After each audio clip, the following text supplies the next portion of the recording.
How's it going, guys? Welcome back to Where Did All My Friends Go? A podcast about life in the music industry. I am not your host, Patrick Tardowski. Pat right now forgot that he had a family celebration, so he's at a water park. Heck yeah. So instead, I'm not your co-host today. I am the host.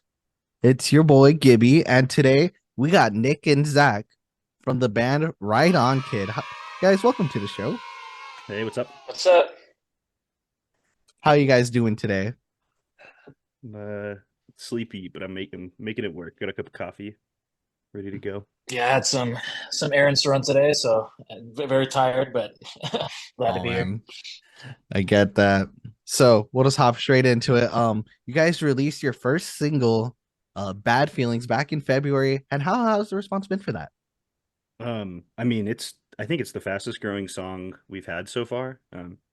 We you know we always like the first week streams, but it's already at over 10,000 streams, which is like pretty big for us, especially without any playlisting. I don't think it's been on any playlists, right? No, not this time around, but yeah, we've had some pretty quick increase in streams for this particular single, so we're pretty stoked on that. Yeah, it's been cool. You think it has to do with like just the fact that this is like your guys' first song in about 3 years, right? Like first like release. Possibly. Yeah, Yeah, there's a lot of people who are stoked to been like hear something, but yeah, it's been a minute since we've released music, so I think people that have been following us for a long time are just stoked that we have finally put out something in 3 years. We're stoked to kind of be able to still do that. So mhm. Yeah. Why was there like such a big gap in between releases? Just Ooh, I don't even know like I guess like so we were supposed to go on a pretty cool tour right when COVID we shut down for COVID. yeah. I think we were set to leave like on the 15th of March 2020. Um, and we shut down on the 17th, so we had that 2 year gap where we couldn't really go out to record new music. We were supposed to tour off of an album, our album, so that kind of like put a halt to that, but yeah, I don't know, it's just we I don't know, Nick. What do you think? I think maybe that was it. It was like the yeah, big momentum I stop was hard. I don't think it was like an intentional hiatus necessarily. I think it was one of those things where because of COVID and not, we did like one tour after COVID, but I think it wasn't that well received, mainly because I think people were still trying to get back to normal.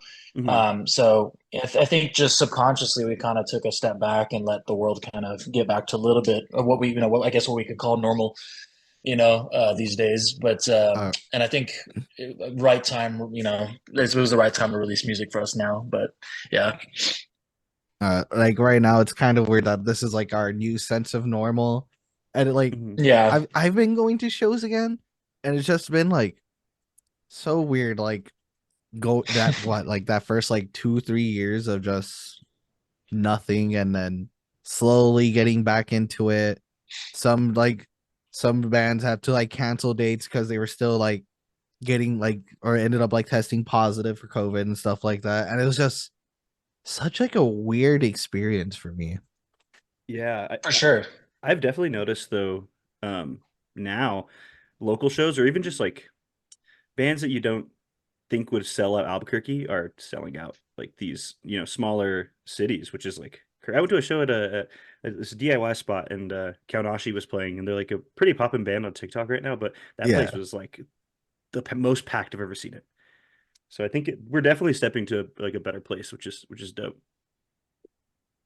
Yeah, I remember I think there was like at one point when I started slowly getting back into shows, I'm a very like emotional person. Like I'd be like crying mid-set because I was like, wow, I really missed this. I think I Yeah, cried for on sure. stage when we came back, our first show back. Yeah, Yeah, yeah. Like 100% like just like looked at people and I was like, "Oh, this is I like missed this." we all like feel like all of us have like really been there where it was just like those like first two like what 2 years before like tours trying kind of started trying it back out again, I think. Hmm. Those 2 years were Yeah, it was about rough. 2 years or so. Yeah, for sure. It's insane to think about.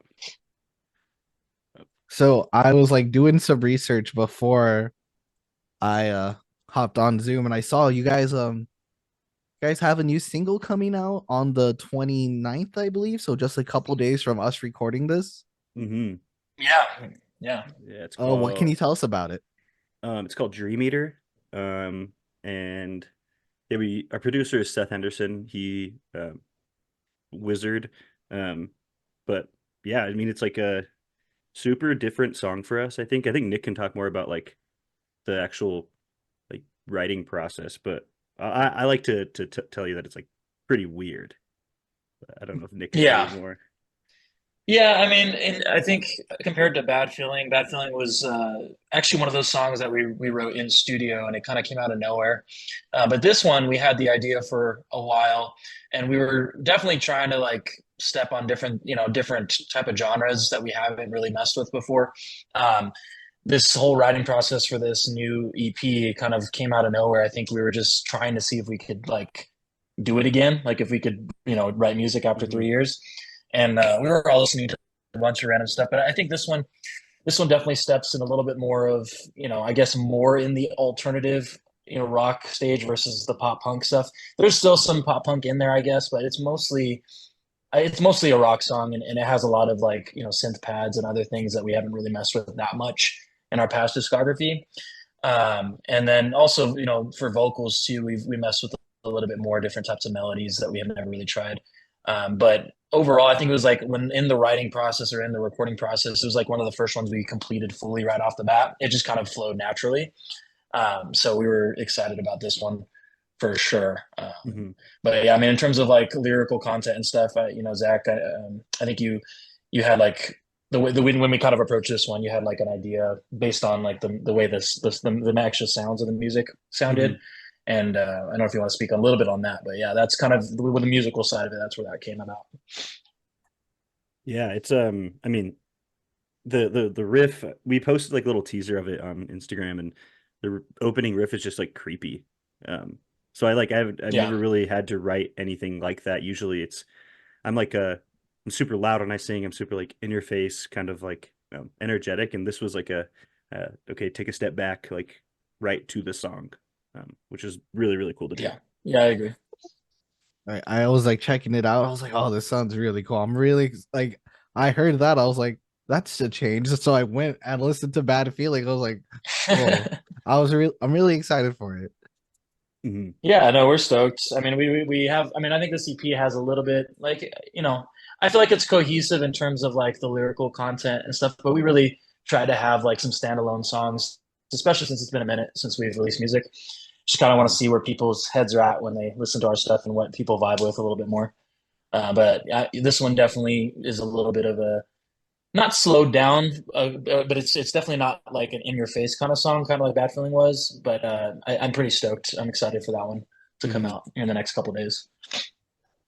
So you guys mentioned the EP. Do you guys have like a rough timeline on when you're expecting to drop the EP? I think we've been Honestly, at this uh, point now, it's kind of I mean, at this point now, I think what we're planning to do with it, it's kind of like a compilation of songs. In a typical EP, we'd probably release, we might actually just release all this, like all of them as singles, and then have it just compiled into one. But hopefully we'll have all the songs out, by midsummer or something like that, to be able to perform some shows and play some songs that we've been excited to play. mhm. But we're taking a different approach on this one for sure.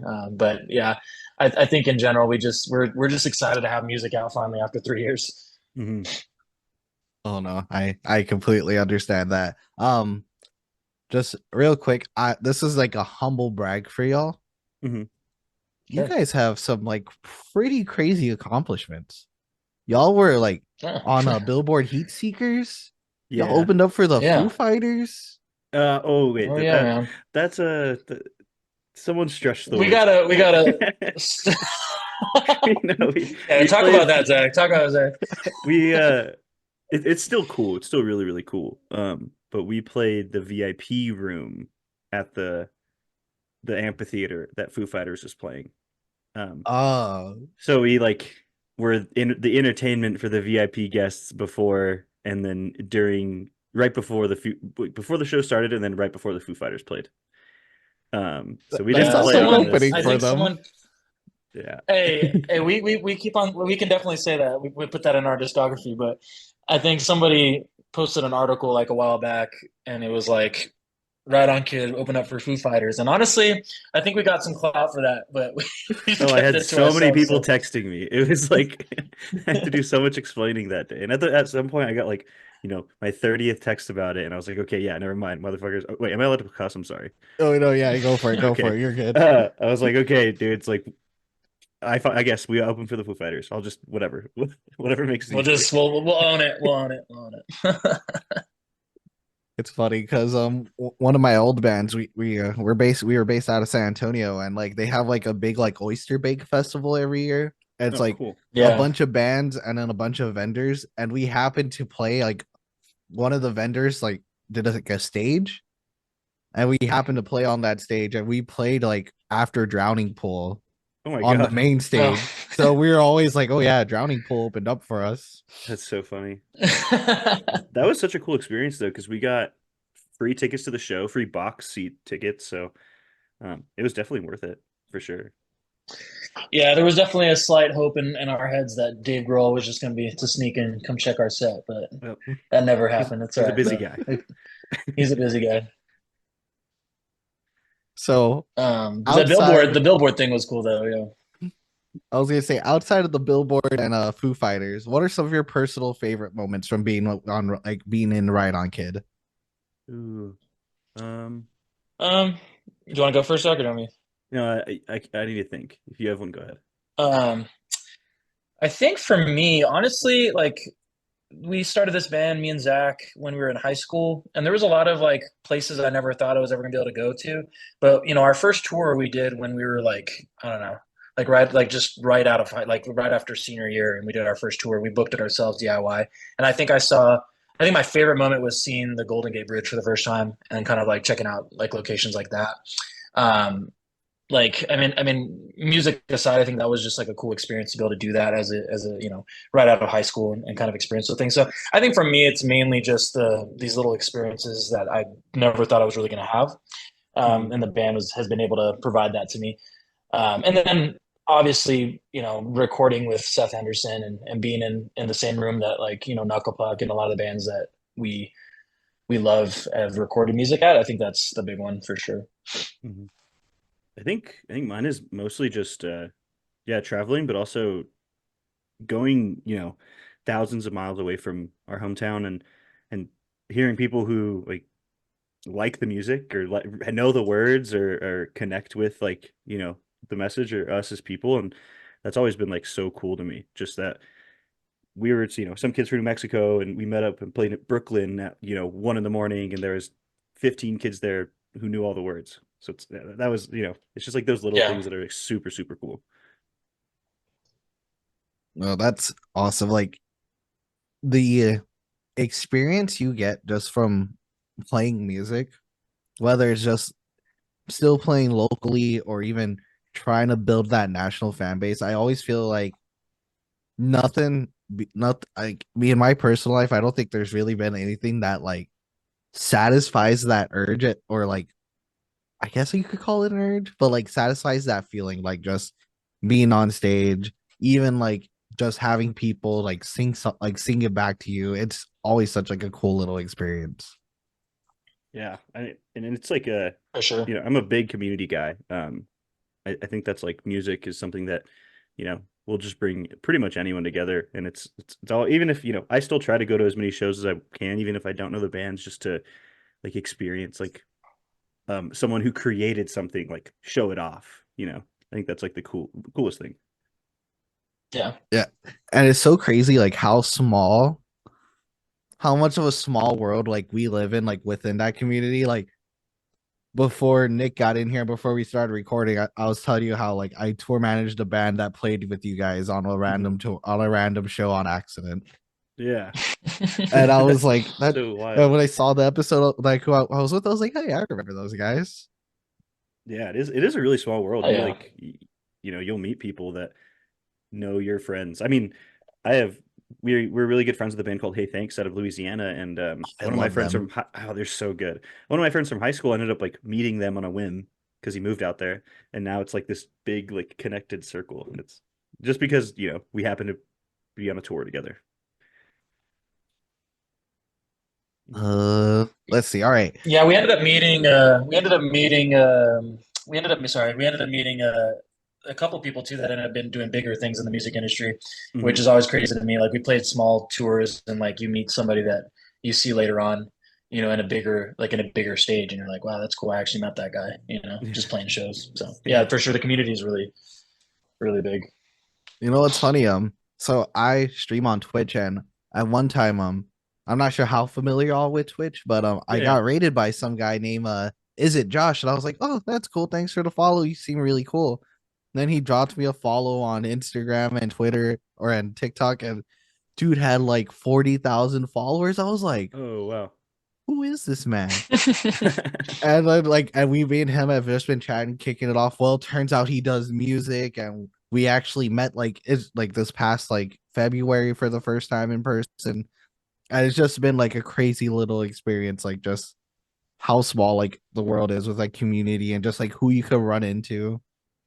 Well, yeah, especially with social media nowadays, you can make friends like all across the world if if you're looking for that. So it's just like really really good for music, and I think good for people, especially you know after we were so like disconnected for a long time. Let's see, here we go. So where does the name Ride On Kid come from? Um. Uh. Do you want to answer that, Zach? I don't I think I know the Yeah. full story, to be honest with you. I was so before I was in, or I guess when me and Nick started the band, we were in high school, and I also played bass in a couple like hardcore bands. And I remember talking to some of the dudes that I was in a band with. Our name was Dust, and we were thinking about names for another project. And he had this. Our guitar player had a list of names, and I kind of just like flipped through because like, oh, I'm starting a pop punk project. Like this is gonna be cool. I need a cool name, and I just chose one. And kind of regret it. It's kind of stuck now. It's we're kind of stuck with it, but it is what it is. It's not like a cool story, but You know, it's a good name. I like it. that a lot of people say, and I don't know. I've gotten used to it, I Yeah, think. yeah, me too. No matter how hard we've ever tried to change it or do anything with it, you know, we've always had some sort of roadblock blocking us from doing it. So we're owning up to it. We're gonna, keep it as long as we can. All right, so I have one more question before we go on to a quick break. This is just something we ask everyone who's on the podcast. If you could give our listeners a piece of advice that you know now that you wish you knew when you were first starting your journey, what would it be? Ooh. Hmm. I It could also be multiple if you guys like just like want to splurge some out. That is cool too. Doesn't have to be just one. I think I I know you think can for go. me, um, yeah, go ahead, Zach. I think yeah. So I've been reading this book that actually our guitar player gave me. It's by Rick Rubin, and it's about creativity. And we've been kind of like chatting about it briefly. And one thing that I've learned that like anybody who creates something, anyone who's like an artist or musician or whatever, it's just like it sounds stupid, but like don't stop just because something doesn't work out, or like even us, like you don't release music for a while and you feel like it's not going to be well received. Just making things is cool, making things is fun, and like at the end of the day, when we're all 60, 70, 80 years old, we're just going to look back and be like, wow, that was like we have something like concrete and something like that we could just show off and be like, yeah, we did this, all these cool things. That's a that's a good one. I like that. Yeah, I think that's a Yeah, yeah, I think that's a good one. the book is dope. Mine kind of, I guess, ties into it a little bit too. My mine would be to not take yourself too seriously. Mm, I think in the beginning when you start a band, it's like you want it, right away you want it to be a professional thing. You want it to be something larger. And I think to kind of add on to the whole never stop kind of thing, like I think having that mentality can cause a lot of bands to stop making music, mainly because either pridefulness or just getting mad because your music's not being well received. I think for me, it's, after doing this for, I don't know, like almost 10 years now, there's gonna be highs and lows. And I think just enjoy making the music and not putting too much stress on something very specific, in terms of even the writing music or just like the planning process. I think just kind of letting things go the way they're going to go has been like a good thing for me to learn over the years. And I think a lot of smaller bands get in that kind of funk of like, oh, like if this doesn't make now, like this year, if we don't make this year, it's never going to happen, sort of thing. So I kind of think it ties all together with what Zach said. Mm-hmm. No, I like that because like it always seems to be like a common theme that it's just do it, just Mm-hmm. go out there, put yourself out Mm-hmm. there. And I like that we live in an age where you could literally like put out an album on your phone. Like Oh, you could that's the just get coolest everything Yeah. thing. you need to record everything like on an iPhone, an iPad. You could get like a $70 little interface, plug an instrument in, and just start recording. Yeah, and it's like it's Yeah. so accessible now. Like, well, maybe not accessible, but really the only thing that's stopping you is like learning how to do it. You know, and even then, that's not easy by any means, but it's still it's still doable, 100%. For my birthday, little bit of a tangent here. Because like during COVID, like I had like moved to Wisconsin, so like I kind of quit my old band because I was like we just couldn't make the distance work out, and I was like, no, I totally get that. And for one of my birthday a couple of years back, a friend of mine was like, "Hey, I got this weird ad on Facebook, and I don't know why it targeted me specifically, but I bought this for you for your birthday." He bought like I guess there was this like some dude like sells like non-exclusive instrumentals, and they're Oh, just straight Hmm. up like really good pop punk songs. oh, cool. And I was like, "Oh, this is cool." He's like, "Yeah, I know." And he like sent me over all these files. It's like there's like a licensing agreement and stuff. I was like, "Huh, that's sick." So like apparently like any band could just or like any artist could just buy them and just record vocals over them and just put Oh them yeah, out. Yeah. that's cool. I mean, if someone wants to do that, more power to you, because you can, if you're releasing music consistently, it's gonna work out. It's gonna be fun. That's so cool. Uh-oh. I forgot. I'm not on the unsigned pop punk account because Pat didn't give me the login.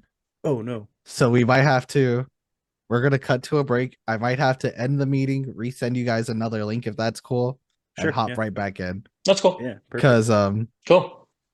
I forgot like so Pat left and I texted him. I was like, "Hey, can you send me a link? Can you send me the login? Because usually I do this on like he starts the meetings on his Hmm. and then he opens it and then I just join in." Hmm.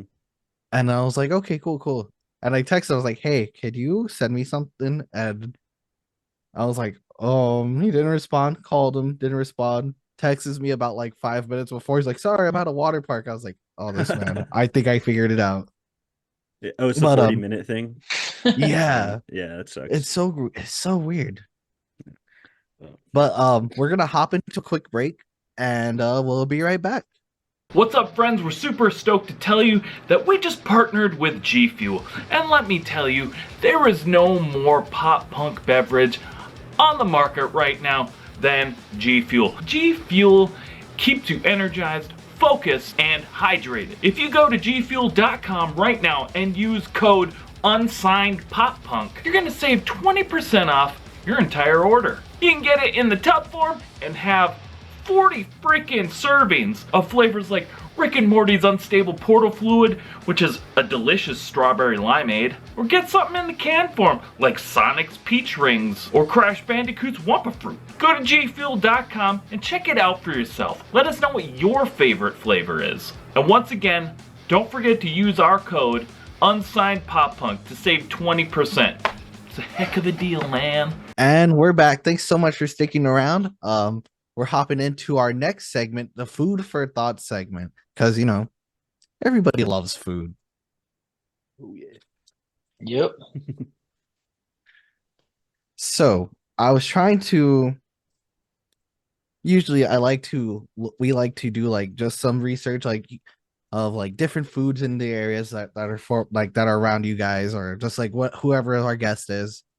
And honestly, everything sounds so good over there. So, what is your like? What in your opinion is the best food that is popular in New Mexico? You go first. Zach, oh, you want Oh, me to go first? yeah, yeah, you I go don't first. know. Zach's snack attack. So Oh shoot. Okay, yeah. I mean, you can't talk about New Mexico without mentioning green chili. I yeah, feel like that's a strictly New Mexican thing. Colorado likes to take some claim to it. I'm not gonna let that slide. Um, nah, I would think if you're gonna come here, green chili double cheeseburger, fire. yeah, Breakfast burritos, not. We just had Calm Grove here. They're from California, and there's California breakfast burritos that are pretty good. I'll give them that, but nothing like a burrito, which is eggs, hash brown, bacon, green chili. Right at 8 a.m. You're already late for yeah, work. Oh, dude, it's nothing better. yeah. Oh my I god. would totally agree. I would totally agree. I mean, like green chili stew is a big one for me. Like when during the wintertime. But honestly, I think you you can't really go. You can't really say like you've eaten New Mexican food without saying you've had green chili or red chili or Christmas, which Yeah. is red chili and green chili. I love that. I literally was Googling it and I'm seeing there's like a big debate in the New Mexico Reddit about what restaurant has the best green chili burger. Oh, Yep. it's Sister Bar. Yeah, sister has a really Yeah, good green this chili is this cheeseburger. this dope bar downtown.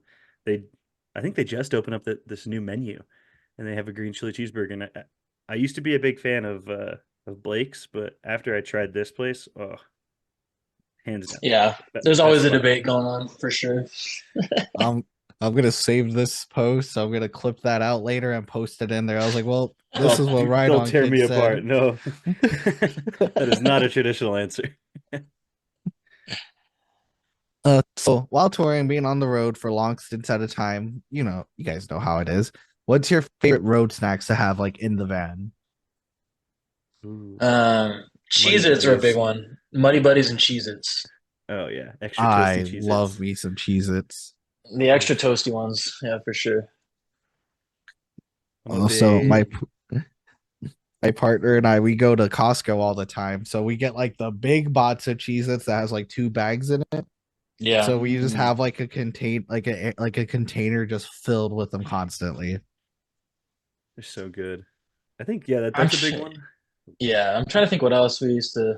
I mean, it was honestly that was like the biggest thing is just like little snacks like that. We tried one time to have like actual food in the van, like in a cooler, but that Never never worked again. out. We actually had a toss. We actually I think at one venue. I'm sorry for the venue because we literally left the cooler outside the venue because we just stunk so bad because we are trying to keep like lunch meat and stuff in there. So then we decided like every tour after that, we literally just kept like, like Cheez-Its or some sort of crackers. Beef jerky. But we never had like yeah, beef jerky was a big one too. But yeah, we never really kept fresh food in our van after that.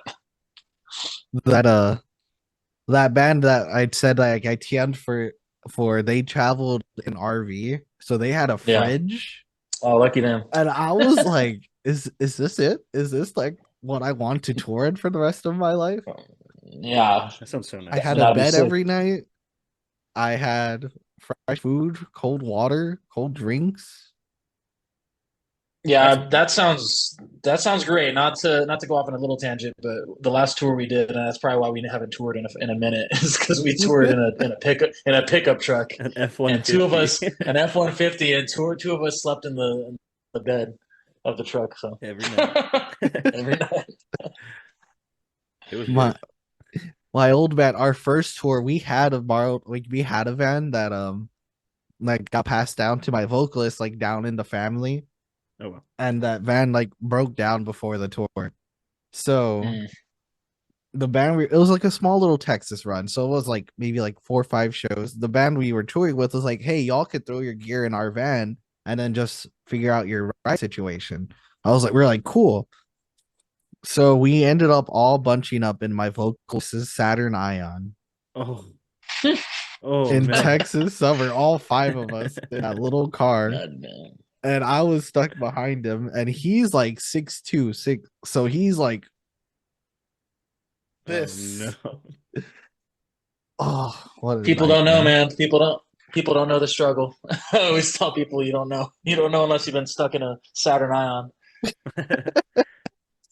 Man, Even in a I van, like like a 15 passenger van, it can be kind of hard. Just, the I I like my personal space, and Yep. it's just it's like you just don't get that for 2 weeks unless you get a hotel, maybe. oh man, that was such a nightmare. And then that same band, we ended up getting that van working back up and running again, and it's a Chevy Astro. So it's not a 15 Mm. passenger van, but it's like a 2-seater up front, and there's like 3 rows. So it could fit like a solid like 9-10 people comfortably. Those are cool. But for some reason our little connector where you connect to the trailers was not Mm. working, so the U-Haul place would not sell us a U-Haul for like to rent. Ooh. Damn. So we had to stuff all our gear into that van, and all 6 of us were in that van as well. Ugh. See, that's when you sleep on top of the gear in the back of the van. Oh man, that's touring's so fun. I love touring. Don't let us what we're saying like deteriorate you guys. It's go out to go tour, have fun. Oh yeah. All right, so this is always my favorite question. Let's say you guys made it big, right? It's right on kid. Y'all are huge. Your favorite restaurant comes to you and says, we want to make a right on kid meal. Ooh. What restaurant is that, and what's the meal going to be? Um, And it doesn't have everyone's to be gonna a hate. fast food. It could be Yeah, like a sit down restaurant. It could be Chili's. It could be anything. I honestly, for me, everyone's gonna hate me in New Mexico, but my favorite thing that I have ever eaten on the road was this place called Sancho's Tacos in Huntington Beach, California. Ooh. And that place, if we made it big and we came up to him and be like, hey, let's make a whole like taco platter or something, that would be something that I would love for sure. I think that place is sick. Everyone should go to that place. I think we try to stop there every time we're in California or like Southern California. What's the name again? Sancho's. Sancho's Tacos. Yeah. All right. I have like a little notes app with like every time someone says, "Oh, this place from here." Yeah, dude, that place is in Huntington Beach. It's like right on the beach, but that place is cool. Hmm. I think if I had a meal, my favorite place in the world is Maverick, the gas station.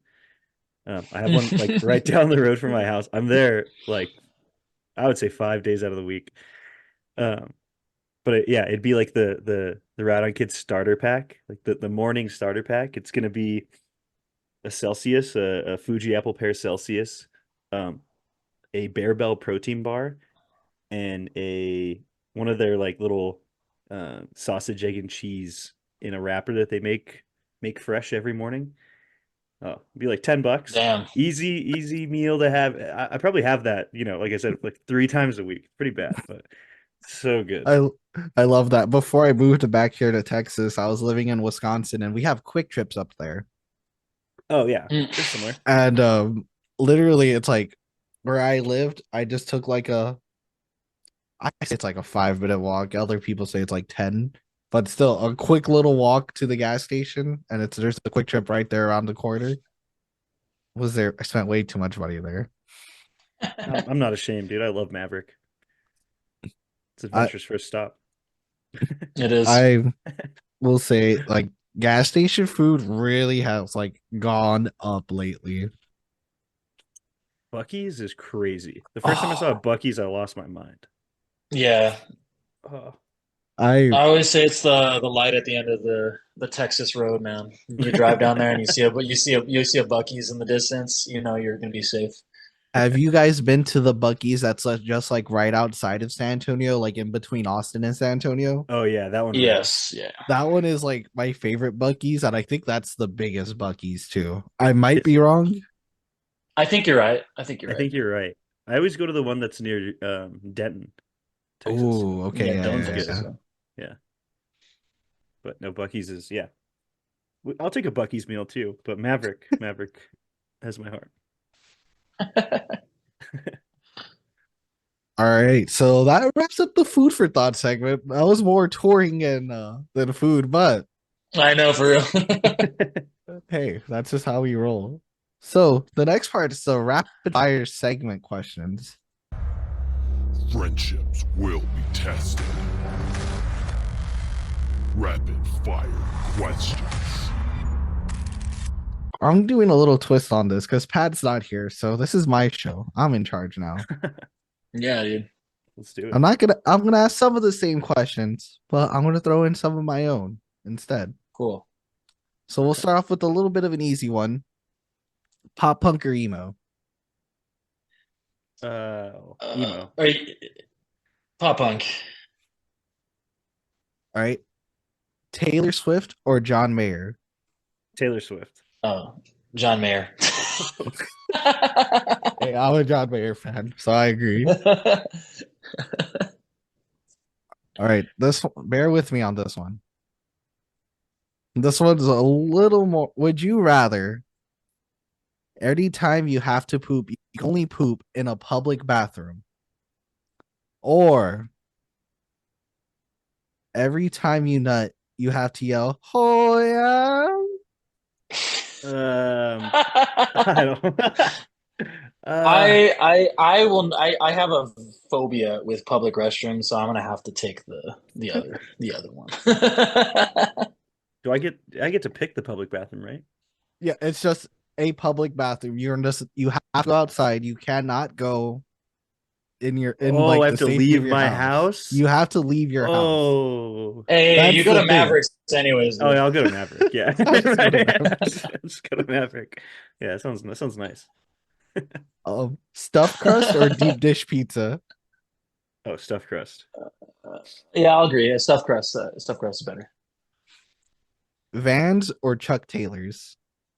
Vans. Uh, um, I've been wearing Chucks more recently, so I'm gonna say Chucks. It's funny. One time we had like they were definitely younger, so they were maybe like 18, 19. When we asked that question, they were like, "We don't know what Chuck Taylors are," Oh.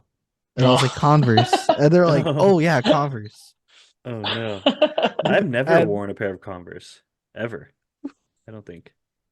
that is so funny. You could see the hurt in Pat's face because he was like, because I was like, I'm sorry, Oh. Pat's a boomer, so he calls him Chuck Taylor still. Yeah, I know Vans all right. the way. Last one. This one I think is a fun one. Would you rather have to speak in gutturals for the rest of your life or in corn stat? Like like that. Whoa. Hmm. Wow, the corn scat's so funny. That I think I have to go with What's that. one? Yeah, I don't know. I'm trying to think of which one is gonna hurt your. I mean, it hurt your voice more though. That's the only thing. We'll just say like Yeah, I think it I'm gonna. won't hurt your voice at all. It won't hurt your voice. You can do It's it just out gonna loud. be that's just how you naturally speak for the rest of your life. I think because I'm just I'm a short king. I'll admit it. If I walk up to somebody with doing gutturals talking, I feel like that'd be just really funny. So Oh I'm yeah, gonna I'd go be with that. scared. Yeah, that'd be really funny. All right, this one's gonna be the last one.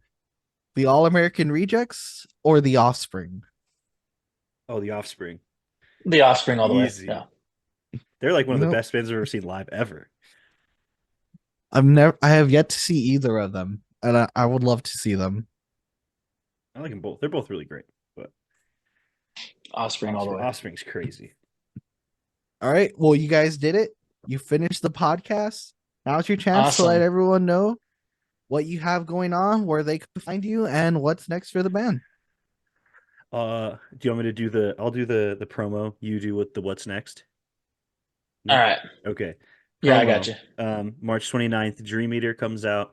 It's off of an EP that we titled Carry What You Need. You can find it on Spotify, Apple Music, Tidal, anything you listen to music on. if you're in the, I don't know when this episode's dropping, but we're playing Mesa, Arizona on April 4th at the Nile Coffee Shop with Troubled Mind, Savings, and Gem. So if you want to come catch a show, that's going to be, I think, the next one that we have, and the only one planned until, May or something like that, for sure. Yeah, the next thing we have going on is probably going to be do some more out of town shows, so be on the lookout for that. And obviously more music coming out towards the end of the school year and then into the summer. Yeah. Nice. Don't forget the socials. Oh, the socials. Oh yeah. Ride on Kid Band on Instagram, Ride on Kid Band on TikTok. Don't really post much on TikTok these days, but I will get back to it, I promise. Yeah. I think that those are all the socials. That's perfect. Thank you guys so much for hanging out. This Yeah, was of a course. blast. Pat, I hope you're enjoying the water park. I know we had fun here despite the crazy little technical issues we had. We're good. We were here. We made it through. Well, that being said, y'all have a good one. Thank you guys so much. This was so fun. Of course. Thank you so much for having us. Thank you. Appreciate it.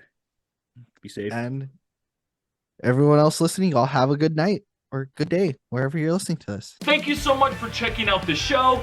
Please hit that like, subscribe, or follow button so you never miss an episode. And thank you so much to those of you who already are. Check us out on Spotify, Apple Podcasts, YouTube, or anywhere else you stream your podcasts. If you're in the position to help us grow and like behind the scenes access and exclusive shows, head on over to our Patreon at www.patreon.com/unsignedpoppunk. Let us know in the comments who you'd like to see on the show and what other content you'd like to see. Thank you all so much.